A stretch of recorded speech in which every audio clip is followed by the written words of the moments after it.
Assalamualaikum, salam sejahtera. Saya Syafzan Johari dan ini Bisnes Alternatif. Hari ini kita cakap mengenai bagaimana perniagaan online ini dapat betul-betul dimanfaatkan. Contohnya hari ini kita akan cakap mengenai pemasaran online menggunakan Facebook, blog dan Twitter. Dan ada setengah orang kata pemasar online ini benar-benar memanfaatkan platform seperti Facebook dan Twitter, social media umpamanya, untuk dijadikan sebagai alat pemasaran dan kemudiannya boleh buat bisnes. Kita bersama Tengku Faris, iaitu Tengku Faris Tengku Khalid, iaitu pemilik blog pakarcinta.com. Merupakan Pakar Cinta ni kiranya bukan blog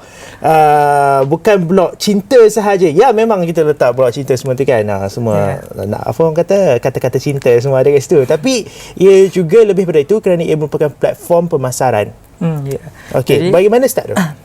Okey, pertamanya terima kasih kerana sudi menjemput saya sendiri dan saya sebenarnya cukup berbangga apabila sampai ke sini, apabila dipanggil untuk memberi input bagaimana saya bermula. Okey, saya bermula dengan sebuah bisnes kecil-kecilan yang mana saya memulakan perniagaan online dengan menjual top up secara online. Okey. Melalui bisnes yang mula saya jalankan tu, saya dapat rasakan saya boleh pergi jauh. Daripada situ saya banyak belajar tentang pemasaran, cara nak attract orang dan dalam masa yang sama saya juga belajar cara-cara nak support orang. Okey. Jadi permulaan daripada bisnes top up tu membuatkan saya rasa minat tentang bisnes. Walaupun latar belakang saya sendiri bukan orang bisnes, saya sendiri bukan ahli keluarga yang bisnes, tapi cikgu. Saya seorang guru dan InsyaAllah saya akan jadikan sebagai satu side income saya. Okey, nah kita cakap mengenai pemasaran online sebagai perniagaan atau sebagai sumber rezeki dan juga blog Pakar Cinta. Mana orang kata kesinambungan atau kat mana dia boleh bertemu ni? Okey, sebenarnya idea pertama saya memang buat blog sebab saya tengok orang punya blog memang dia boleh jana duit. Mula-mula sekali saya nampak blog tu memang tempat orang buat duit. Tapi bila blog saja ada tapi kita tak ada rakam peminat seperti Facebook, di Twitter, jadi macam agak janggal sebenarnya. Jadi saya combinekan antara Twitter dengan Facebook dan saya langsungkan sekali dan saya dapat rasakan peminat saya bukan saja daripada blog tapi boleh sampai hingga ke Twitter, social media, Facebook.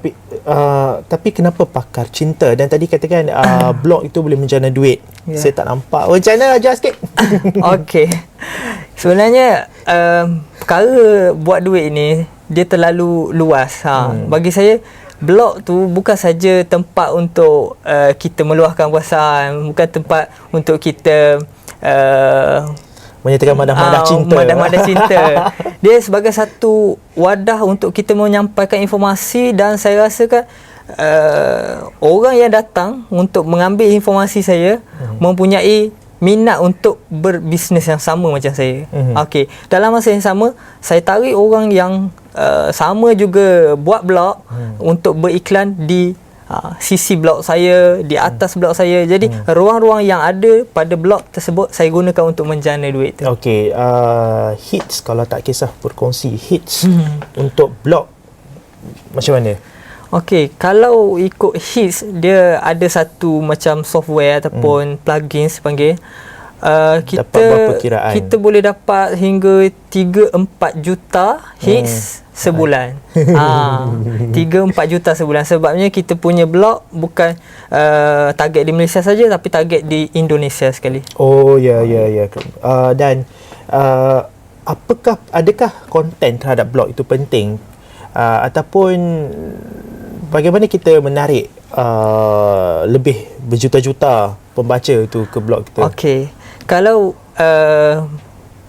panggil pemasaran dia, pemasaran blog, kita tak perlu nak kata kita menjemput ataupun kena beritahu orang yang kita ada blog sampai bersusah payah, tapi kita ada satu cara bagaimana kita boleh target keyword ataupun target term tertentu. Bila dia orang cari kat Google, dia akan dapat cari kita punya blog. Kalau kata kita type cinta kat Google, google.com, type Google cinta. AdWords ni. Okey. Dan kita akan dapat tengok pakarcinta.com adalah yang syariah pertama. Ya. Okey. Dan kita kena berhenti rehat dulu. Tapi selepas ini kita akan cakap balik mengenai di Facebook dan Twitter pula macam mana ia dapat dijadikan sebagai alat untuk pemasaran yang berkesan. Dan untuk rekod, Facebook awak ada 250,000 likes. Jadi kita nak kongsi resipi bagaimana dapatkan jumlah likes yang banyak. Selepas ini.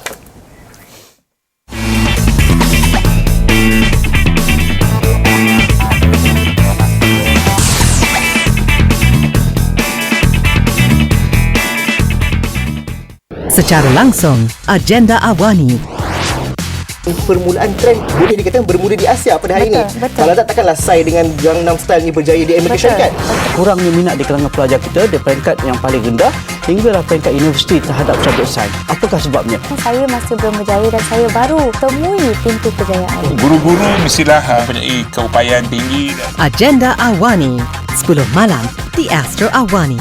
Berita segenap dimensi.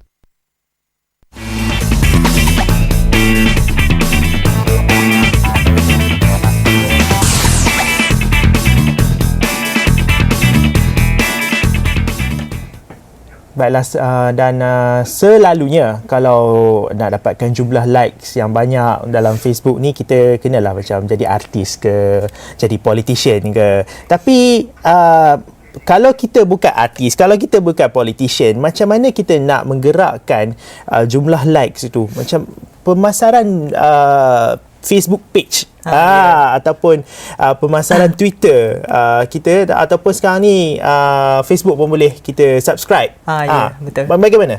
Okey.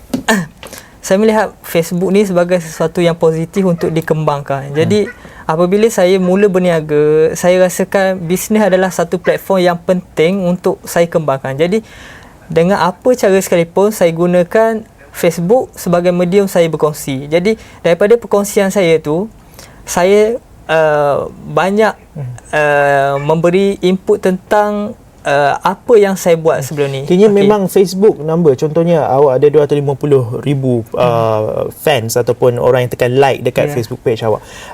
Memang generik tak ada ke beli orang? Tak ada. Sebenarnya benda ni itu memang asli, genuine. Dia natural, cuma apabila kita nak tambahkan like yang betul-betul aktif, kita kena buat satu macam games, aplikasi yang mana kita boleh tarik orang untuk bermain aplikasi kita. Kalau kata kita ni dah sharing banyak tapi fans kita tak betul-betul aktif, kita boleh pasang dia punya aplikasi untuk orang ramai bermain bersama dengan kita. Boleh. Di Facebook kita boleh pasang software tu. Jadi maknanya benda-benda yang macam panggil programming sikit ni, kita kena belajar sikit. Kalau kata nak orang panggil tambahkan like secara tidak langsung. Jadi daripada blog saya bawa mereka ke Facebook saya. Okey. Dan contohnya macam Tengku Faris sendiri boleh jadi pemasar online bagi mana-mana syarikat yang mahukan perkhidmatan. Okey. Bagaimana pula elemen Facebook ini digunakan? Contohnya tadi kalau kita tengok dalam blog, kita boleh letak iklan kat tepi, kat atas, kat bawah. Okey, kalau Facebook pula macam mana? Okey, kalau ke Facebook, saya sendiri sebenarnya telah dihubungi oleh pihak TV3 pun ada sebenarnya, TV Al-Hijrah untuk turut sama menyiarkan iklan di page saya. Okey. Kalau kata setiap kali saya post status tu, adalah berpuluh beribu orang like semua. Tapi bila orang lain pun nak beriklan dengan saya buat sedikit charge. Okey. Daripada situ sebenarnya dia dapat macam side income yang tak semena-mena. Apa pula orang kata tahap keberkesanan? Let's say kalau saya syarikat penjual kereta contohnya, dan meminta perkhidmatan pemasaran online seperti yang ada pada Tengku Faris ni, kadar keberkesanan ni bagaimana? Okey. Macam saya sendiri, saya lebih sarankan kita tengok siapa orang tu sebenarnya.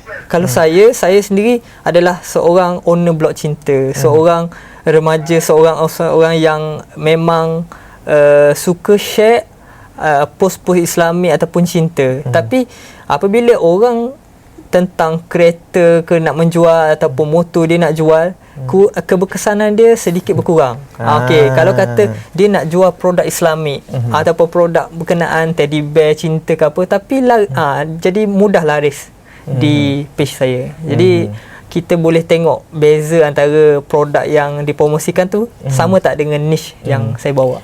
Fee dia pula berapa? Fee pula jumlah bayaran. Biasanya saya charge dalam 50 untuk sekali post. Okey lah. Itu untuk Biasa. 250,000 lah tu. audience. Dan okey, bergerak ke hadapan. Blog ataupun tema Pakar Cinta seperti tadi yang Tengku Faris kata boleh menarik sebilangan atau sejumlah fracture dalam masyarakat, itu seperti pengguna internet yang gemar menulis berkongsi mengenai isu-isu Islamik ataupun isu-isu cinta.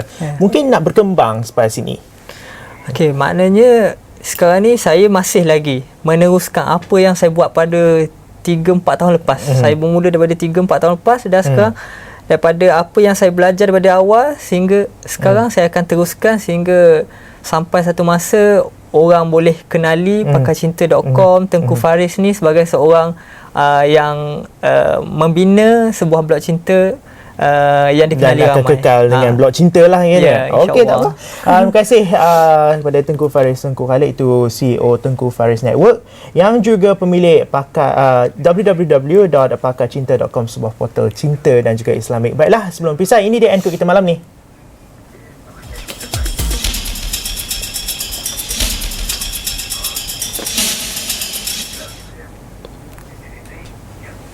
Baiklah, terima kasih kerana menonton. Saya Syaf Zan Johari. Assalamualaikum. Bye-bye.